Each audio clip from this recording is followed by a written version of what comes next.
To me, no story in Honkai Star Rail has ever hit as hard as Amphoreus. Now that some time has passed, I wanted to look back to understand what made Amphoreus stood out so much, and thus I took it upon myself to re-watch the 50 plus hour long story. Yeah.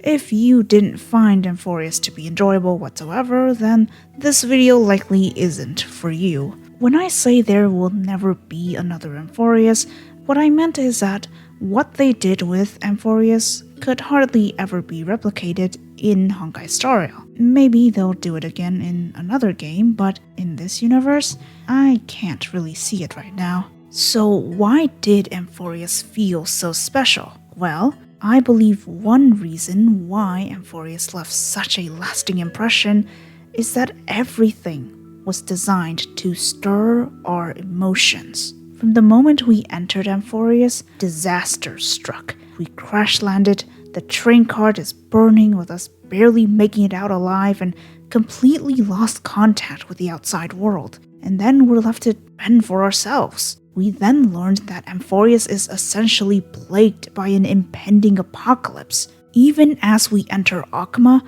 the first thing greeting us is the army of strife invading what is said to be a safe refuge. Already, this sets the stakes high. We're forced to be on alert. We're not here on holiday, nor do we have anyone else to depend on besides Dan Heng in this unfamiliar world, and the situation escalates extremely quickly. We hardly had the chance to go around and get to know Akama before being interrogated like we're criminals and sent away to kill a god.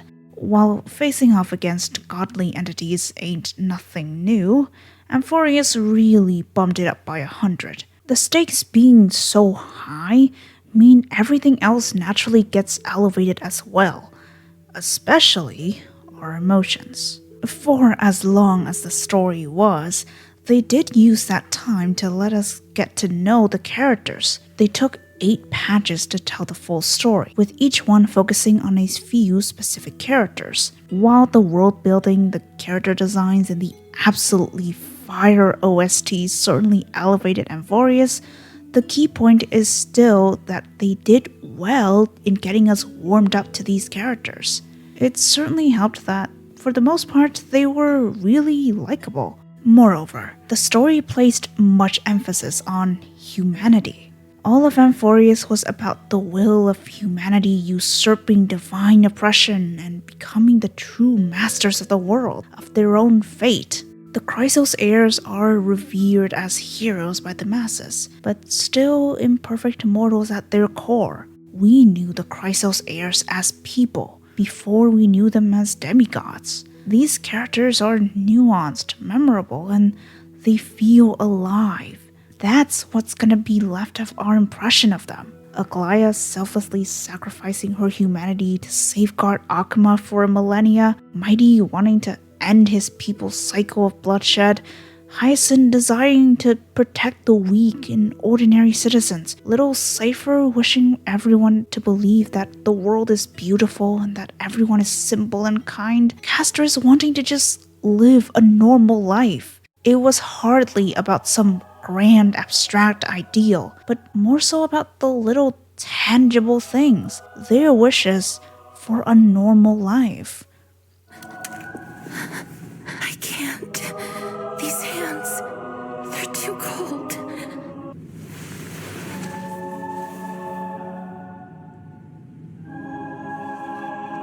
But Big Sister Castoris, your hands are so warm. Just like anyone else's. So go on. Don't hold back. Give me a warm hug.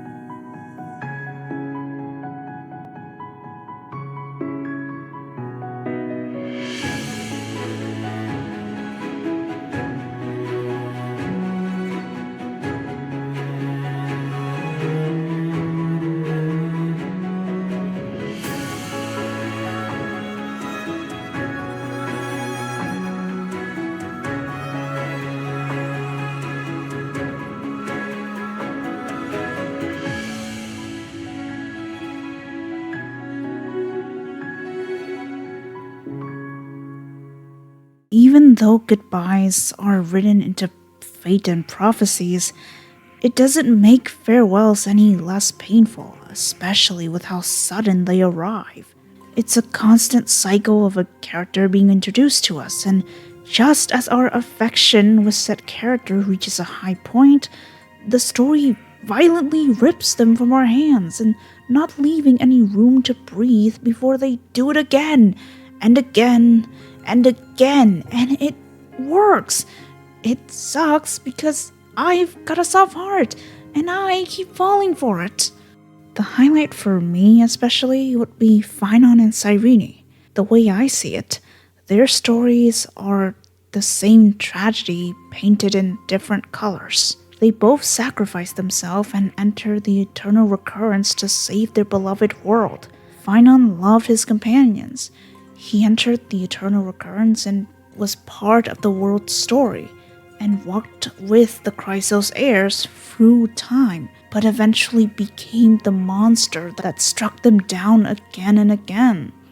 Cyrene loved humanity's will and the story of Amphoreus, but she could only stand outside, be the scribe of the world, and could never be a part of said story. This was the cost they paid for the slightest of chance to save these people, to save this world they so dearly loved, all in the name of love, in the name of humanity defying and rewriting the doomed fate laid upon their world. There's so much depth to these two that I can't fully describe in a few sentences, but I just love them so much. That will be a romantic story like none that has come before. You think so too?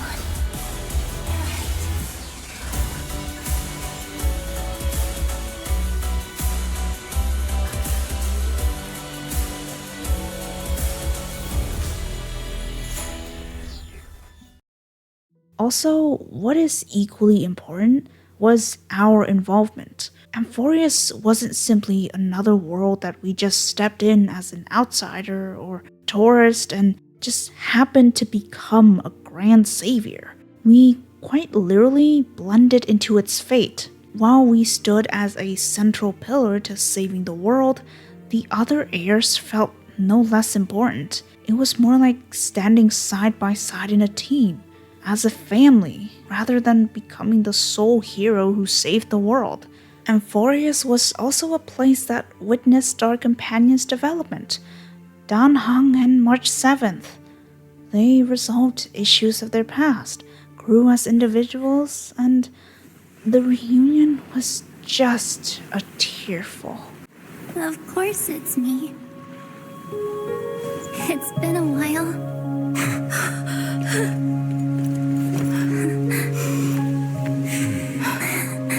Welcome home, March. I'm back. The worst or best part, depending on your point of view, is the fact that they keep showing us what could have been. All these beautiful realities, all these what if scenarios where they get to laugh and smile, not having a divine threat looming above them, being able to just pursue a normal life. No matter how hard we held onto these dreams, they were just dreams and we had to wake up. After having walked this long journey, after 11 long months of delving into this world, the only thing left was to wait and count down till the final chapter of Amphoreus' saga of heroes. Weeks turned to days, then hours, until November 4th, 2025, the longest night. It started with a video. Cyrene reading a story, then was abruptly interfered by a purge protocol. What followed in the next 15 hours, one by one, were posts of each of the Chrysos heirs under the title The Longest Night. And throughout that entire 15 hours on Bilibili, was a live stream of Amphoreus being deleted and the character trailers slowly being unlisted. Each post were made 30 minutes to 2 hours apart, and they marched the Chrysos Heir's deletion in this agonizing, painfully dragged out process, all experienced in real time. Never had I ever felt so attached to fictional characters, so emotionally tortured by this game. And I remember it like it was yesterday, when I waited and waited from the very first post, and I kept checking Twitter, YouTube, Facebook, online group chats, reading people's comments. Under every post, players felt the same thing.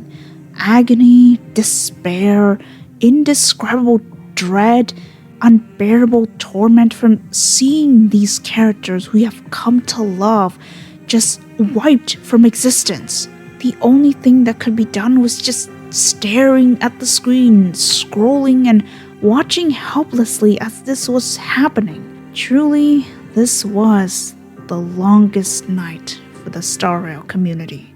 May I remind you again, this went on for 15 hours. You just had to be there. I could only stay up until Anaxa, then I went to sleep. The next morning, I woke up to more of the same. People absolutely freaking out under each new post. This kept going until just minutes away from maintenance being completed. I logged in to see the pink petals floating across the screen, downloaded resources, and more than ever, ready to dive in headfirst and save Amphoreus. I have never been more motivated to open a game in my life. An obvious fact is that each account is owned by a separate individual, independently making choices that would only affect their one account. In this sense, each player's story is isolated and detached from one another. However, during this time, the community felt more connected than ever because we were going through the same experience at the same time and feeling the same feelings. Never have I ever felt this sense of connection in this community.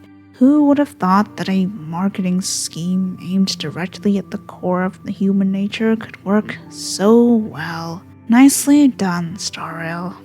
Nicely done. I think this was more than enough proof that we cared for these stories, these people, their lives, their joys, their motivations, their sorrows, all of it. Even if these characters aren't real, the love we feel, the tears we shed for them are real. So who cares? We had fun, and if anything, this shows how impactful and meaningful these characters are. The prophecy of the Deliverer does not belong to the hands of a single titan or god. It belonged to humanity. The story of Amphoreus was not written by a single hand. It was the effort of a collective. And them invoking the sense of collectivism, the sense of community for this last chapter, couldn't be any more fitting. Amphoreus left me speechless. Literally, I had trouble finding the words and finding enough words to describe everything in a way that could do it justice. As of writing this, we are about halfway through Plain Arcadia already, but that doesn't mean the story of Amphoreus is done. While I am enjoying version 4's story, I don't think anything can top Amphoreus for me, at least as of now. This is the last one. A story about tomorrow. Dedicated to you.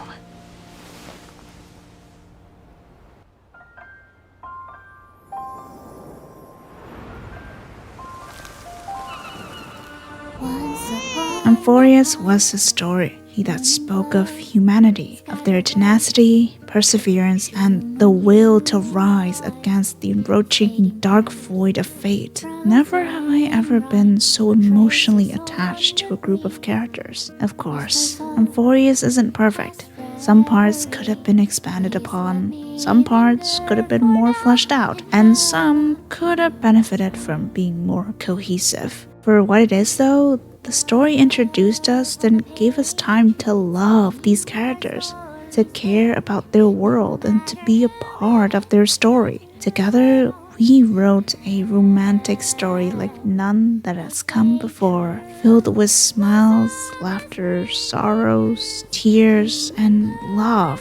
The story had its flaws, but personally, I'd rather just have fun and enjoy the story and the characters rather than bothering myself with the negative stuff. I play the games to have fun after all. Amphoreus was certainly the most memorable of stories. And of course, I'm sure we're all patiently looking forward to the day when Amphoreus' seed blooms into a beautiful flower.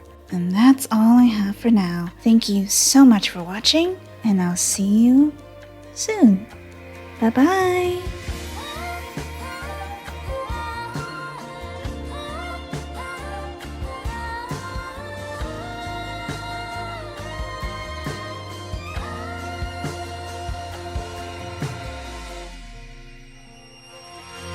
Please stay true.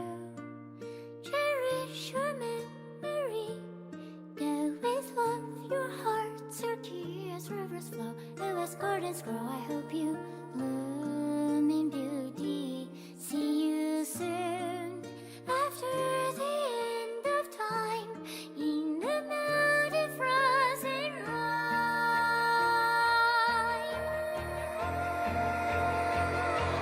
Now stay true.